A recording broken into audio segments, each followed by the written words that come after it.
Welcome to the Tresspassers podcast. This is episode 1. I'm being very professional right now. I don't really know what I'm doing. But this is the new podcast that I've been working on for quite a while. By working on, I meant starting and then stopping and then starting and then stopping. But let's just get stuck into it. With me, my co-host for today is the Telltale Traveller. I did say that correct, didn't I? You did. You got it correct finally. I'm not the Telstra Tower. I am the Telltale Traveller. I know. For so long, I got that wrong. That's just my stupid ADD mind working. Whereas your name is so long in a way that like I just read like the first two things that I'm like, Oh, it's confusing. I know. I should have picked a shorter name, but it's a bit late now. So. It is. I know, but it's a good name. Trust me. Thank you. Obviously, you are from Melbourne. Well, you're not from Melbourne. You're from Canberra, aren't you? That's correct. Yeah, from Canberra, and then moved to Melbourne like last year or something. It all blurs together now. I know this year's just been mental. But yeah, we're both from Melbourne. We live like 15 minutes apart, which we just figured out recently. As I said, yeah, it's been a pretty wild year. It's almost Christmas. By the time this comes out, it probably will be Christmas. Next weekend, believe it or not. So, yeah, obviously this year's been mental and not a lot of travelling and urbex has been done that much, being that we've been in lockdown in Melbourne we were in lockdown for, how many months was it? I think all up it was about 8 or 7.5, like something ridiculous. I know, that's wild. I didn't work for 6 months. And I'm still unemployed. Oh, so. I mean, I only just got a job like in the last 3 weeks, but yeah, it's just mental. I mean, we should have been doing this from the start, really. Oh, well, we're starting now. So rookie mistake. But yeah, anyway, so I've been wanting to do this podcast for so long. Honestly, like 3 years. I don't know why. I got so caught up in making YouTube videos that it sort of just kept getting pushed to the back. And later on episodes, we'll be talking a bit more about like YouTube and my history with it and all that stuff. But for today, we're just sort of sitting down chatting about urbex, urban exploring for those who are new to the game, and how we got into it and all this stuff, and maybe some future plans for 2021 since we're almost there. But yeah, let's start with you anyway. Brief history on you. You said you moved from Canberra this year. Yeah, so I was basically born and raised in Canberra. I had a brief stint when I was 1 to 4 in Queensland, but we pretend that doesn't happen because such a short period. Plus, I hate humidity. But so I spent my adolescent life in Canberra. Started getting into urbex because of, I think, a photo assignment in year 11. My friend was like, "Hey, we've got a abandoned orphanage a few hours away. Do you want to come take some pictures of it?" I was like, "Yeah, I need something to take pictures of for a photo assignment." So, off we went. And after that, I kind of have just been, exploring drains, abandoned places. I'd love to do some rooftops. But so eventually I moved down to Melbourne just because there's a larger exploring community. It's a lot nicer here than in Canberra. I think the grass is greener here. There are more places to see, more drains. I came down at a bad time, obviously, because we've been in lockdown and I actually can't work. I couldn't do anything, but I'm excited to be here, and I think next year is going to be really good for exploring. I'm super keen for that. But you've lived in Melbourne my whole most life? Of your life? Yeah, I literally live right now 5 minutes from the house I grew up in. So I haven't moved that far from where I live, which I grew up in Montmorency. A small suburb which not many people know about, sort of nestled in between Eltham and Greensborough. And now, I live about 5 minutes from that house that I grew up in. So it's kind of exciting talking to you because I feel like you've done so much moving around and all this stuff, and I've never had any reason to move, to be honest. It's all been right here, and plus, growing up in Melbourne, it's been a bit spoilt for choice. Yeah, it's definitely, I'd say, great for almost anything. Food, explores, like entertainment, you name it, you've got it here. So how did you start with urbex though? Like, good question, to be honest. I almost can't remember at this point, but when I my first explore that I did without realizing it was Larundel Mental Institution. which is in Bandura. And obviously Bandura is not too far from Montmorency, like 20 minutes. But yeah, obviously going to high school, I went to high school in Montmorency as well. I think I must have got a bus or something to Larundel with a friend. This is probably in like year 10 or something like that. And I was doing photography, but for some reason I just thought like, I'm not going to take a camera or anything like that. And we just went just to be teenagers, and ended up like the Rundle now is really locked up. You can still sort of get in from what I've seen, but it was super locked up. And, you could walk around and do all that sort of stuff, but there was pictures and stuff left behind, like photographs and stuff left behind from, like I imagine like the 70s or whatnot, 70s, 80s and stuff like that, just scattered all over the floor. And it honestly hasn't changed that much now to how it was back then. This is probably in the early 2000s and mid 2000s. And, yeah, me and my mate just went through it, explored basically the entire thing. It was none of it. There was no housing or anything there. Just basically being teenagers. And then, yeah, went back to school, and it was just like, yeah, whatever. And we'd always talk about it, be like, oh my God, remember when we went to Larundel and all this stuff? And years later, like I'm talking years later, like I think I started my YouTube channel in 2016, which is 4 years ago now. Just after talking with my mate Panda of Panda Explores, we were just like, we kept saying, we're like, let's start YouTube channels. And we're like, I didn't know why I chose urbex, but I think it was just because I was watching a few urbex channels, Dan Bell being one of those, and I've always made videos and I've always taken photos and stuff like that along the way. So I was just like, I've got to do this. Like, I've got camera gear. Like, what am I going to do with it? Just put it on YouTube. So at the time, I had no idea what urban exploring was, like that it was a thing, that there was like other people that did it. Yeah, when I first started, because obviously I did it for the photo assignment. Yeah, I didn't know there was a name for it. I didn't know other people did it. Like, I didn't know that it was like an Instagram hashtag, or that there were blogs dedicated to it, like forums.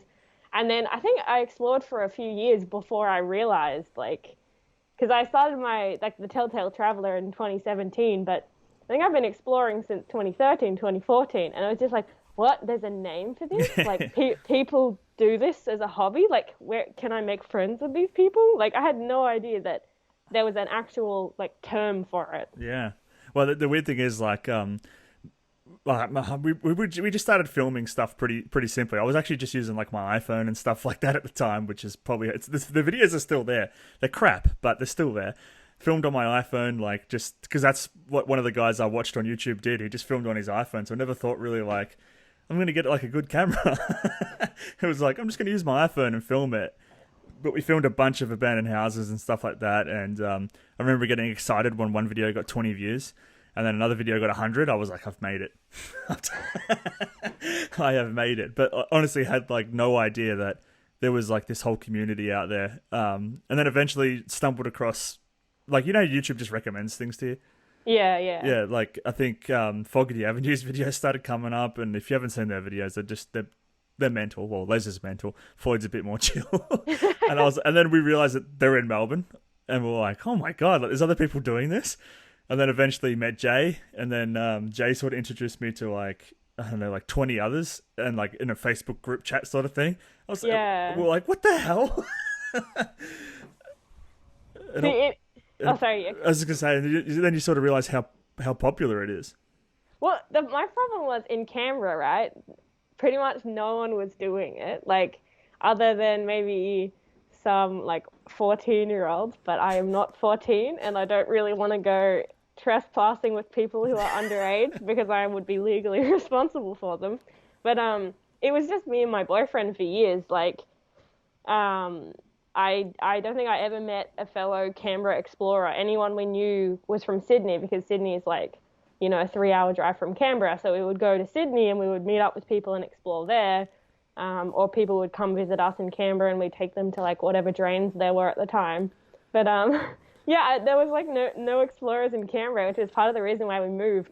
But then I found out that there was one guy, like we made contact with him, and it's like, oh, when did you move to Canberra? Oh, like, a few years ago. It's like, you were there when I was there and I didn't know. And we could have been exploring with this guy, but I think contacting people can be kind of hard if they don't specifically go, I'm in Canberra, like, blah, blah, blah. Right. Yeah, I mean, for your sake, you do a lot of your stuff through Instagram and stuff like that. You do have a YouTube channel. Yeah, like just seeing the people like tag like Melbourne in it or whatnot, and even just like people putting a picture up of something amazing, and you're like, oh, that's so cool, and then you see like Melbourne on it, and you're like, holy shit, oh my god, like I've got to go see this. But yeah, I mean, just Instagram in itself is a completely different world to YouTube. I almost feel like I have two separate crowds. It's like the Instagram gang and the YouTube gang. Oh, it's true though. Like, I think because like I started doing TikTok. My audience on TikTok is completely different. They don't interact as much. Whereas like I feel like on Instagram, there's so many people that I'm friends with, and we have a chat all the time, and it's really nice, honestly. And I know I'm not so big on YouTube, obviously, because I haven't really posted that much and put that much effort in. But I can tell it would be different. Different people who like photography on Instagram versus video on YouTube. I don't know. I kind of like the feel of Instagram though. Yeah. Just like the community of it. It's nice. Yeah, I do like, obviously, because I've been doing YouTube for so long now, like 4 years, that I've built a nice little following. So it is nice sort of seeing the same people comment all the time. But it's sort of hard to speak to those people because you can only just like leave a comment or whatever, and then no one's going to have a full blown conversation really on YouTube. That's the good thing about Instagram is like, yeah, we can have full blown conversations in the DMs or whatever. Like I've got to know you pretty well this year, which is nice. We must have been talking for a good few year or two before we actually like decided to meet up and explore together. I know, it's crazy. And then yeah, obviously the pandemic sort of brought that together. I haven't also addressed that you're wearing a mask. Just for anyone watching on YouTube, because this will be on Spotify and iTunes and all that stuff once I figure out how to do that. I believe in you. It's fine. Yeah. So yeah, you're rocking a mask. Obviously you don't want your face shown. So I just thought I'd throw that out there for now for anyone watching on YouTube. I just thought, well, probably like 20 minutes in, and everyone's like, "What the hell?" Yes, I'm choosing to remain anonymous. I have other projects I'd like to work on and kind of have my face associated with, this is kind of an illegal hobby. The harder it is to prosecute me, the more comfortable I am. So I do like that idea. I think I said to you a few months ago, like I kind of wish I did that from the start. Yeah, I think to each their own though. Obviously, all of the big urbex YouTubers show their face. And from what I understand, none of them have had any problems thus far in that case. But I don't know. I kind of like the focus to be on the abandoned buildings and, keep my face out of it, I guess. I mean, it would have been nice when a certain video of mine kind of went viral and I was all over the news for about 2 weeks. So. Which one was that? The shark video? The Big Brother video. Oh my God. Every time I turn the TV on, I'd see my fat head on the TV. Like literally, I've like never watched the news. And there I am on the news, like for like literally like a week straight. It was just my fat head every time I turned it on. I literally went to like 3 different houses, sat down for dinner, looked up, and they're talking about my video on the news. I'm just like, that would be such a like you said, you hadn't been on the news before. Just suddenly you have all this attention, you wouldn't know what to do with it. Didn't know what to do at all. That can be a whole different podcast in itself. Oh yeah, there's so many stories. I know. Just like that take like half an hour to tell. Like this should be its own episode because otherwise we're going to be sitting here and talking about this one thing. Well, it will be. I mean, shit, I got to talk about it at some point. Yeah. And how sort of fucked that I don't even know how long that dragged on for. It was literally like over in like 2 weeks, but it was a shit 2 weeks to be honest. It was a horrible 2 weeks, but as I said, I don't watch the news. I don't. All my news I get is basically through Instagram or like checking Facebook, which is shit anyway, but mainly Instagram. And the big news you're going to hear anyway, whether you like it or not. So it's like, it's there.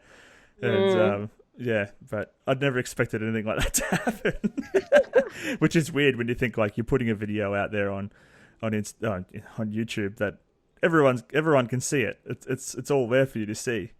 I mean, there's so many videos up though. You kind of go like, oh, I made this and I like it and I had fun doing it, but there's so much competition out there Right. that you probably never think that your video is going to pick up that much. Exactly. Especially the fact that like there was 5 or 6 videos of the Big Brother house before mine, hence why I put it on YouTube.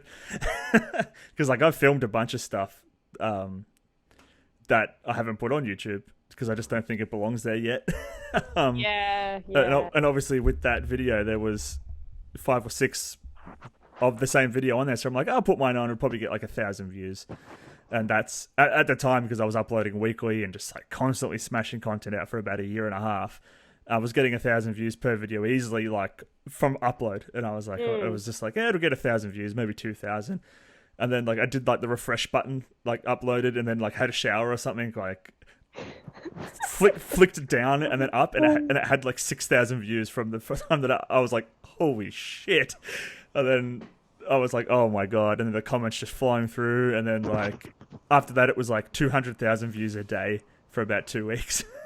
Oh, that's crazy. Yeah. Uh, And you'd never expect that to happen. no, and that's what I'm saying, like it's on YouTube, of course, like it can happen. Yeah, it's just like, but it happened to me and not someone else. I Like, know. what? And then you just become the Big Brother guy from now. Yeah. What do you reckon like the positives and the negatives were of that happening? Was there I mean, much of either? obviously the negatives were being all over the news, and then what followed, obviously they've got some bloody kids burnt it down. Obviously that's an extreme negative, and it sort of changed the way. I mean, that video has completely changed away from that point on, from how I look at YouTube and how I upload to YouTube. Um, and it was like, all right, from this point on, I'm not putting everything that I film on YouTube. Was before I was like, gotta have content, gotta have stuff out, gotta beat this guy, gotta have more views than that person. It was just like, and I was like, after that I was like, you know what, I don't give a shit. It's just like, this has happened, Yeah. this can happen, this is the worst that can happen. And I'm just, from now on, I'm just going to be really picky about what I upload. To the point of like, I've had minds and stuff where I'm like, I don't know if I should upload this, but honestly it's just because like it's almost like an anxiety thing where it's like, oh my god, what if, yeah, but I'm like, what the hell am I talking about? It's a mind sitting in the middle of the bush. Oh, people like you think about how long it took you to find them, and you can obviously be vague, like mine in Victoria as opposed to like the specific suburbs. Uh-huh. Yeah, it's definitely I think a problem with social media. I feel like every time I post a picture, I have to be really careful with the hashtags as well, because sometimes if I go like hashtag abandoned Melbourne and there's only one of them, like an abandoned, I don't know, hospital or something, people are going to find it. Whereas, you go hashtag abandoned Australia, it's like, well, it's a whole continent, hopefully a little more vague. Yeah. Plus I travel around, so, you know. Yeah, well, when we can. That's true. Yeah, like one of the things that like just kept happening with like the scene, and I was purely guilty of this as well, was so many people like taking the same photo. Like someone would post a location that was kind of new or whatever, and then like it'd be a sick photo or whatnot, and then you just see like 15 people posting the exact same photo. Yeah. I mean, like I was definitely guilty of doing that myself, but it's just like shit. Like sometimes it's so hard to like just be original, like especially in urbex stuff where you go into a building or something and it's there's only so many shots you can take. That's true. Yeah, like obviously the size of the room, if certain camera gear can only get the same picture, obviously, and yeah. Especially if there's only one exciting thing in the place, it's like everyone's gonna take pictures of this one thing, like a pool or something, and then they'll all end up fairly similar. Yeah, exactly. I mean, as you said, you touched on before about like hashtags and stuff, as well as that Big Brother video. Obviously, like I don't know how many uploads I've got, like a couple hundred. That was like the first one that I'd put the title of what the place was out of all my videos. Like I could have just done like abandoned movie set or TV show set or something like that, but I don't know, for some reason I just smacked on like abandoned Big Brother 2014 house on the Gold Coast. I mean, like you said though, there was already a bunch of videos. It's such a fine balance, and like there's no actual guidebook or like rules to it, because it's all illegal and we shouldn't technically be doing it anyway. But like you know, I guess we all have to use our morals as a guide. Like, oh, well, there's already a bunch of videos out and like people have already name dropped it. Like, how much damage can it do? But then, how much damage can it do? Exactly. Yeah. But I mean, at the end of the day, my thinking of was it like, like I just went there, like when I filmed that place, I met up with some Queensland explorers. We literally just walked in. Like, I can't even describe to you, like, well, you would know doing abandoned buildings. We literally just walked straight off the footpath and straight into the place. Didn't have to climb a fence, didn't have to push a door open, didn't have to do anything. Literally, it was wide open as if they were saying, like, come in, have a look, and, like, it's here. And there are a few theories around, why it was left like that. I'll leave that alone. But it was literally just completely wide open. Like, walk in, take your photos, do your recording, walk back out the same footpath we walked back in on. That sounds pretty easy. I like ones like that. It was the easiest, like, one of the easiest I've ever done. And I mean, honestly, like, I don't do that many, or haven't done that many that have been overly difficult. It's like if a window or a door's not open, I'm usually like, nope. Yeah, no. I mean, sometimes if there's a fence, though, you just walk around the back and they haven't even finished the fence. It's just like, just for appearances. Yeah. It's so weird. I like the ones where you walk up to and you're like, oh, this is going to suck. Like, and you start getting nervous about how to, like, get in, or like, oh, I'm going to stack, like, climbing the fence or whatever. Like, I'm a big clumsy guy. Like, this stinks. And then you just walk up and you realize that there's just like a giant hole in the fence or something. Or like the fence is missing from the other side, like you said. You're just like, Yeah.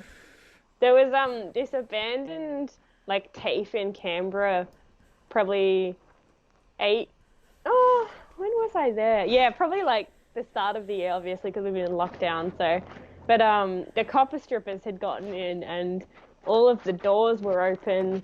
But no, there was no graffiti or anything. So somehow the copper strippers had figured it out that it was abandoned and they were clearing the place out, but they'd left everything open. And so we walked in, we were like, oh, sweet.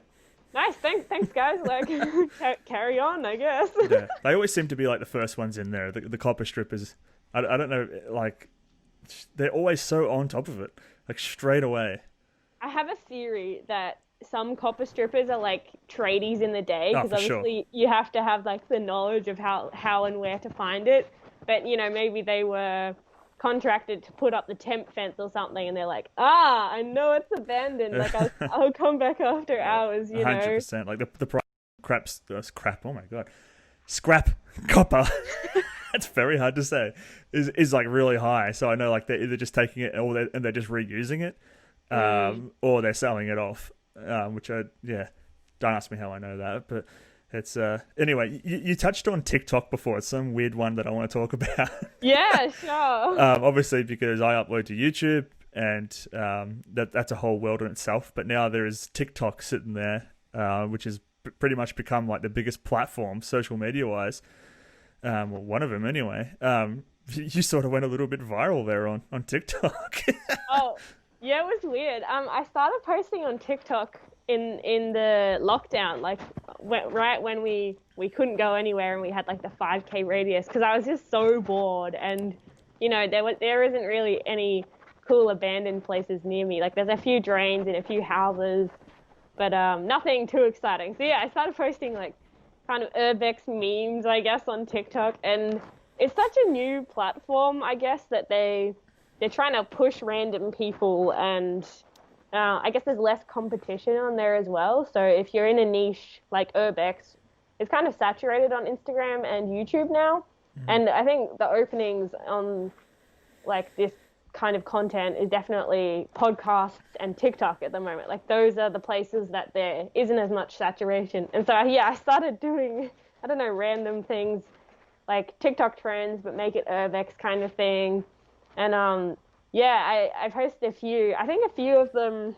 The first one that went kind of crazy was me hiding a free photo print, and then there was like this weird dancing video of like tips for newbies basically, but like to music and stuff. And I think that got like, I don't even know, like 400,000 views. I'll have to check. It was weird, but.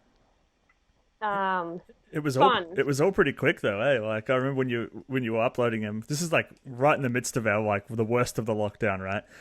So obviously you were doing something with your time, making these TikTok videos, and sort of sending them to me, or like I'd keep an eye on it. Like the views on that on TikTok are mental. Like you can literally just get like 1 million views on something so quickly.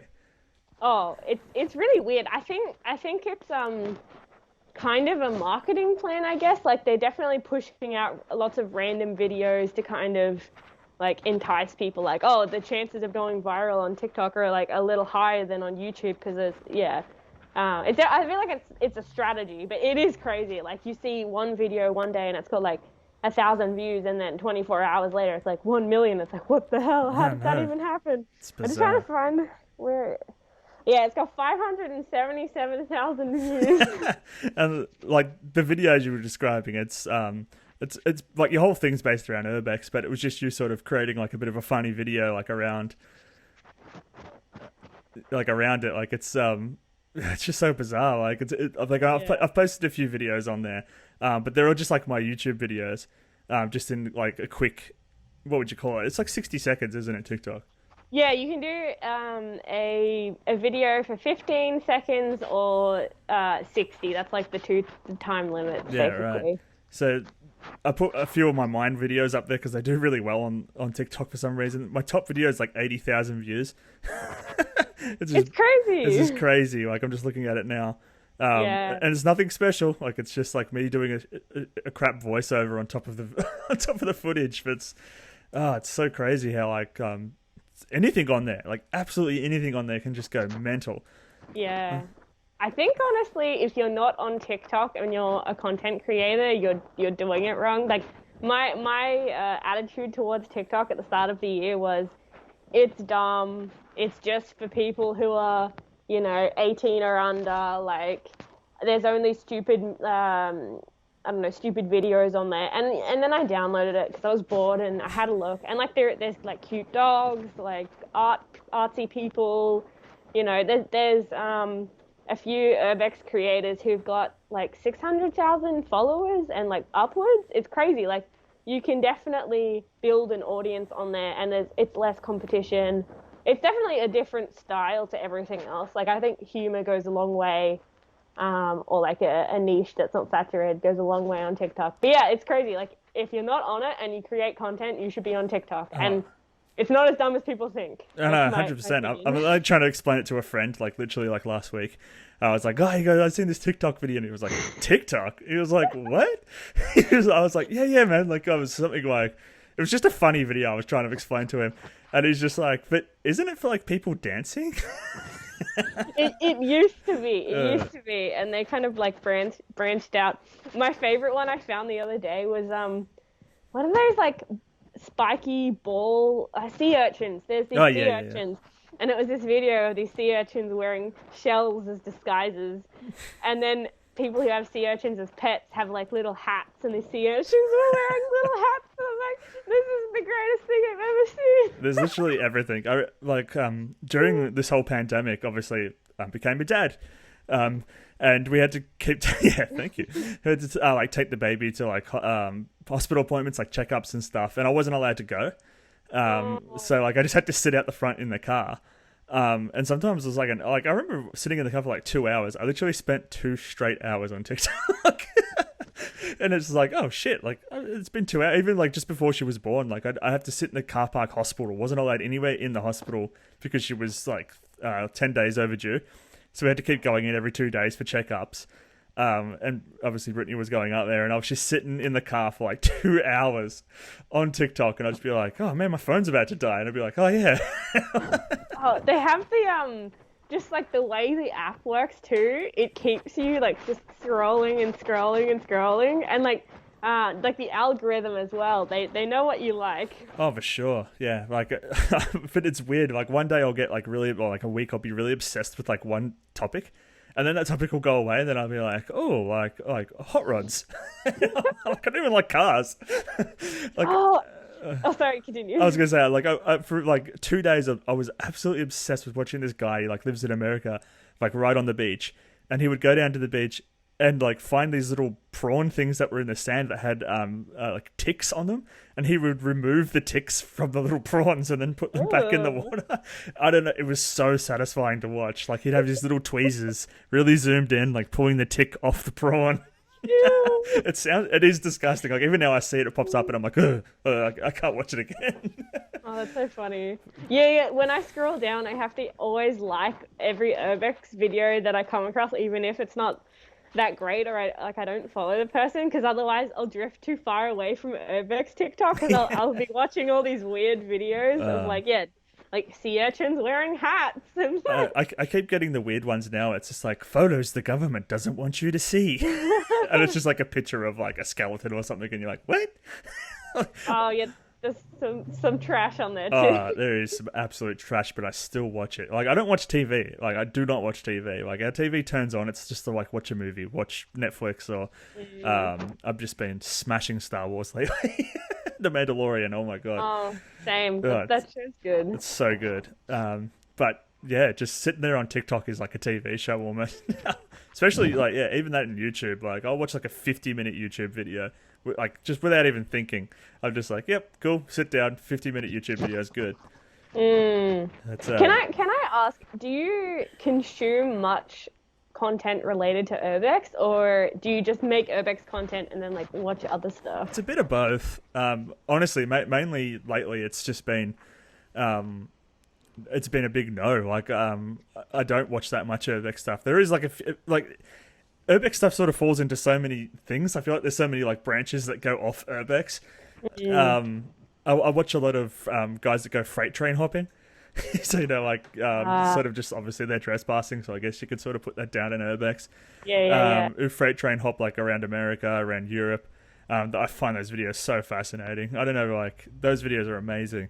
And obviously, like, a lot of metal detecting stuff. I watch a lot of that sort of stuff. But yeah, obviously there's been more watching than doing lately. Yeah, it's kind of sad. Like, I really like, what's his name? Exploring the Unbeaten Path. Like, Bob. He goes to some crazy places in Europe, and he pops a video out, like, once a week. And I haven't been watching his stuff lately, because it makes me sad. I'm like, I want to go do cool stuff, but I can't, because, like, international travel is closed, and, like, you know, the border situation in Australia is still kind of iffy, like... Yeah.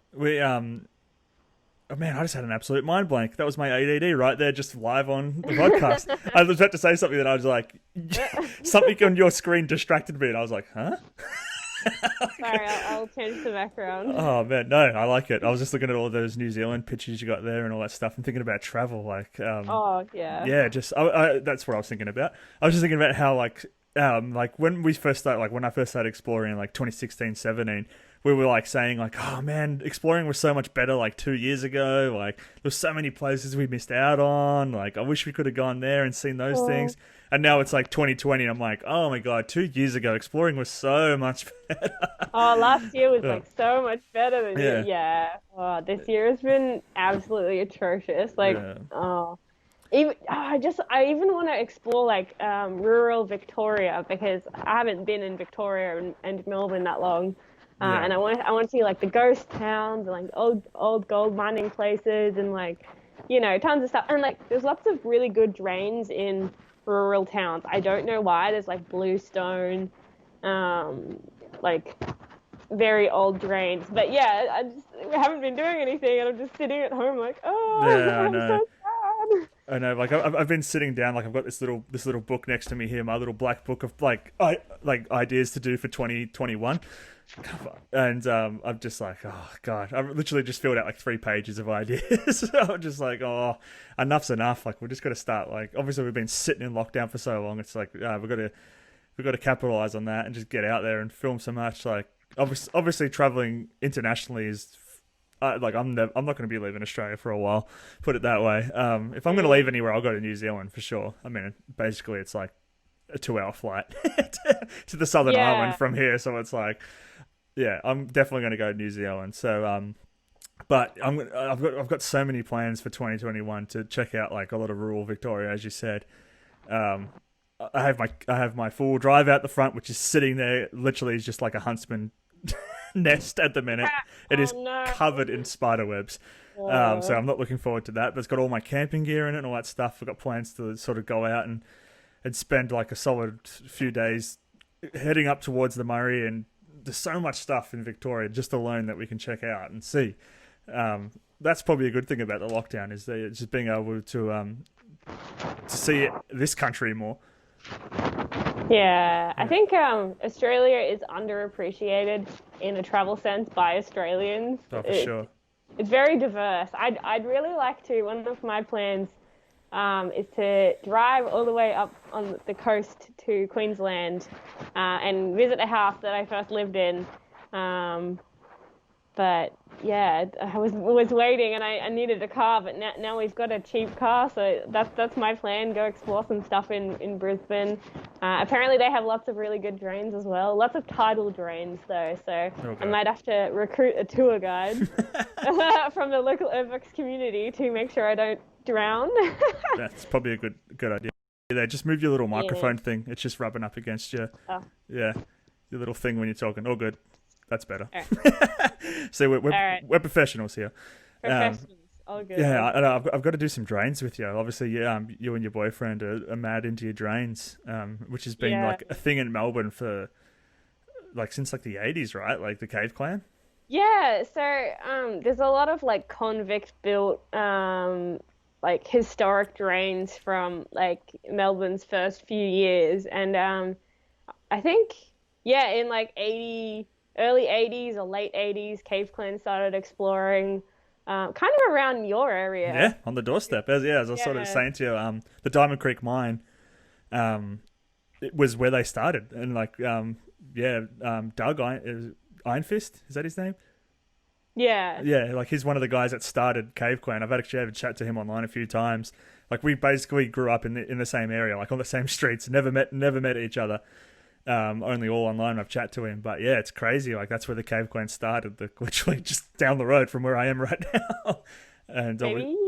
Sorry. I was just to say, like, back on drains, like, and then they got really famous, like, for exploring drains, and obviously the Cave Clan's still a thing even now. Yeah, maybe you can get him to talk about some stuff. That would be pretty interesting. I should try and send him a message and see if he wants to jump on one time. Hello, friend. Like, give us the down low of the history. Yeah, he's always been really nice when I have spoken to him. So, I don't know how much exploring he does now, but God, he's probably like in his late 50s or in his 50s. I don't want to get him pissed off there. But he's been exploring since like the 80s, especially drains. Yeah, I think there's still a bunch of explorers out who are in their 40s, 50s, and 60s. Like, it's kind of impressive, honestly, you know, the dedication to the hobby over, like, decades, like, literal decades, and they're still keen. It's amazing. Yeah. Like, I'm so impressed. It is like, such... I mean, obviously, I've been uploading on YouTube for 4 years. You think, I did have a time where I did get like, a little bit sick of it. But not so much the exploring part of it. It was just the YouTube part of it, like having to upload and spend like, you know, hours and hours editing and then uploading. And then, and then it's like, once you've uploaded, you're like, all right, well, what's next week's video? You know, definitely. I think the love of exploring will be there for a lot of people. Sure. You can't tell me that when you're driving around, you don't just go like, you know, like you see something and you're like, "Ooh."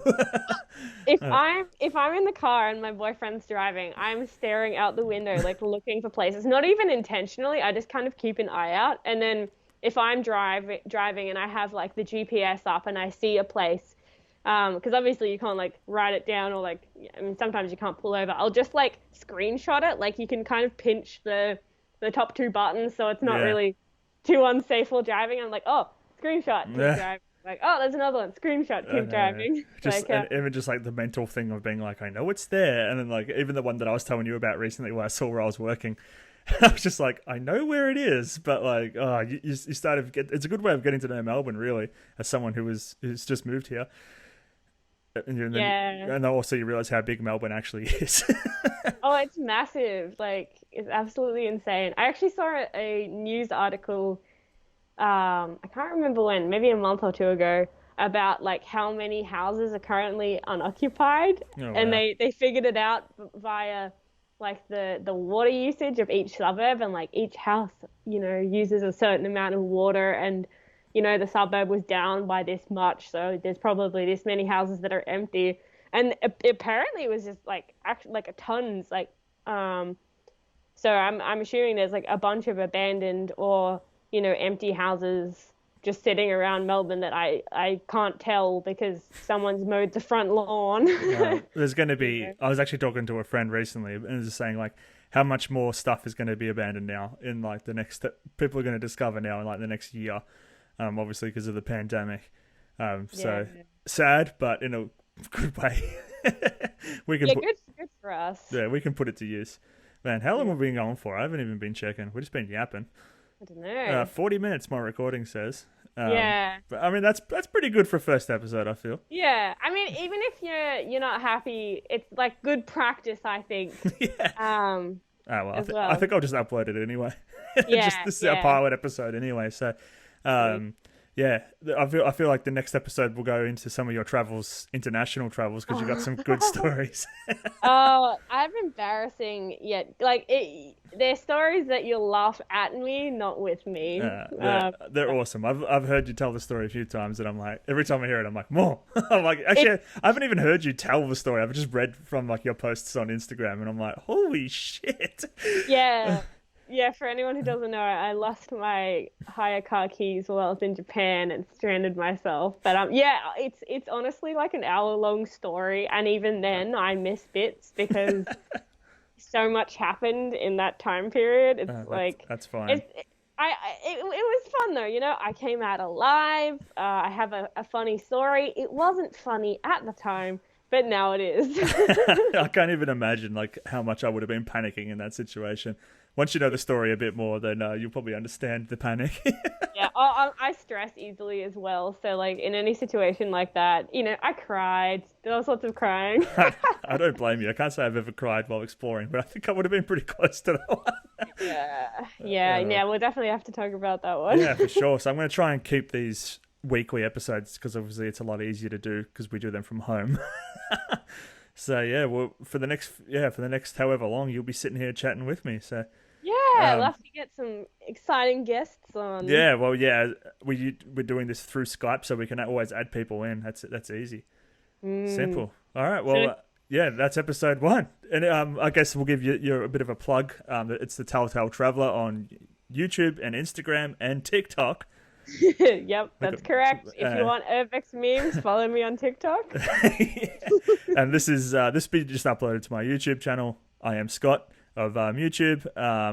Just follow me on Instagram and YouTube. Don't worry about TikTok too much. But maybe I'll put some of these clips up on TikTok eventually. It's probably a good idea. Majority of these views will be coming through YouTube anyway until we get going on Spotify and iTunes and all that stuff. So and eventually we have sort of spoken about having a Patreon for this, stuff like that, where we can do exclusive live streams and podcasts and stuff like that. So I'm pretty excited. I am pretty excited. I've just been trying to do this for so long, and it's just like, all right, enough's enough. I'm happy that we're finally doing it. And if anyone knows anyone exciting in the urbex community we should con on here to get an interview from, let us know. Oh, for sure. I feel like most urban explorers are pretty chill. And the ones that want to post stuff on YouTube and that they'll come on and have a chat without even questioning it. It's funny because even though we're wrapping this up, I remember like there was one guy I saw who was doing something similar to this. This is like 2 years ago, right? And so, like, I messaged him on Instagram being like, hey, man, like, like I do YouTube videos. Here's the link to my channel. Like, I'd love to, like, have a chat sometime. Like, so, and he just read it. It just, like, it was just seen.